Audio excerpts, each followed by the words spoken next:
Hello guys, आज मैं couple of cuckoos के चैप्टर 275 को एक्सप्लेन करने वाला हूँ। लास्ट चैप्टर के एंड में हीरो के मुंह से सच्चाई निकल गई थी कि वो नागी को लाइक करती है। अब वो कहती है तुमने सुन लिया क्या? नागी कहता है तुम चिल्ला रही थी, सुनूंगा कैसे नहीं। हीरो कहती है हाँ मैंने कहा, और वो हंसने लगती है। नागी सोचता है ये डिनाई नहीं कर रही है कि इसके मुंह से गलती से निकल गया, और एरिका गुस्से से नागी को घर चलने को कहती है। और जाते हुए वो हीरो से कहती है तुमने ये हमें क्यों बताया? घर पे आने के बाद नागी पढ़ने की कोशिश कर रहा था, पर हीरो की बात उसके दिमाग से जा ही नहीं रही थी। वो सोचता है मैं उसका आंसर कैसे दूं। बेसिकली उसने अपनी फीलिंग्स कन्फेस की है। फिर वो सोचता है पर वो मुझे डेट थोड़ी ना करना चाहती है, और वैसे भी वो पहले मुझे डंप कर चुकी है, तो लाइक करने का क्या मतलब था? वो दो थ्योरी बनाता है। पहली, वो डंप करने के बाद भी उसे लाइक करती है, और दूसरी, जब वो डेट कर रहे थे तब वो उसे लाइक नहीं करती थी। वो सोचता है दोनों ही बेकार है, और अगर वो झूठ बोल रही होती तो वो एरिका के सामने नहीं बोलती। इसका मतलब हीरो को मुझसे वन साइडेड अफेक्शन है, उसे मुझसे आंसर नहीं चाहिए,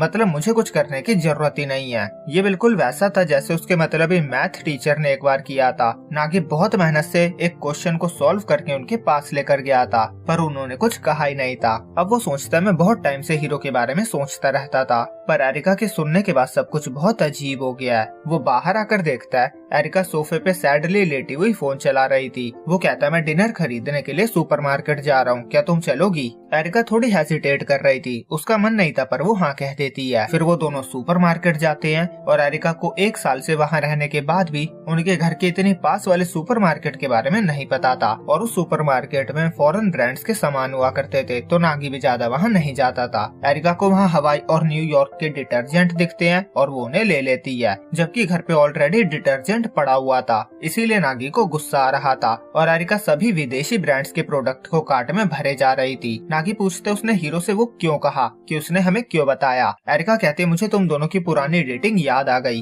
उस टाइम मुझे अच्छा नहीं लगा था, इसे समझा पाना मुश्किल है। वो ऐसा था जैसे मुझे सांस लेने में प्रॉब्लम हो रही थी, वो बहुत ज्यादा स्ट्रेसफुल था, और आज वो सुनने के बाद मेरे दिल ने फिर दोबारा वही फील किया, बस यही रीजन था। और उसने सामान खरीद कर पूरी कार्ट को भर लिया था, और वो और सामान लेने के लिए दूसरी कार्ट लेने चली गई थी। और नागी सोचता है मुझे नहीं पता था एरिका को उस टाइम इतना बुरा लगा था। तभी एरिका कार्ट में बैठी हुई आती है और कहती है तुम किसी को डेट नहीं करोगे, ये मेरा ऑर्डर है, नहीं तो तुम्हारा सर कलम करवा दूंगी। और यहीं पे ये चैप्टर एंड होता है। तो आज जाकर नागी को रियलाइज हुआ कि जब हीरो ने उसे डंप किया था तो एरिका को भी बहुत ज्यादा बुरा फील हुआ था। उस समय उसे एरिका के बारे में कुछ भी नहीं पता था कि उसने क्या फील किया था, क्योंकि वो वहाँ से डायरेक्ट टूमिनो टाइम में रहने चले गया था, और लगातार 3-4 दिन तो उसने वहीं बिताए थे। तो आज जाकर उसे ये रियलाइज हुआ है। अब देखते हैं आगे स्टोरी क्या मोड़ लेगी। तो आज के लिए इतना ही, बहुत जल्दी मिलेंगे इसके अगले चैप्टर के साथ। जब तक के लिए बाय बाय।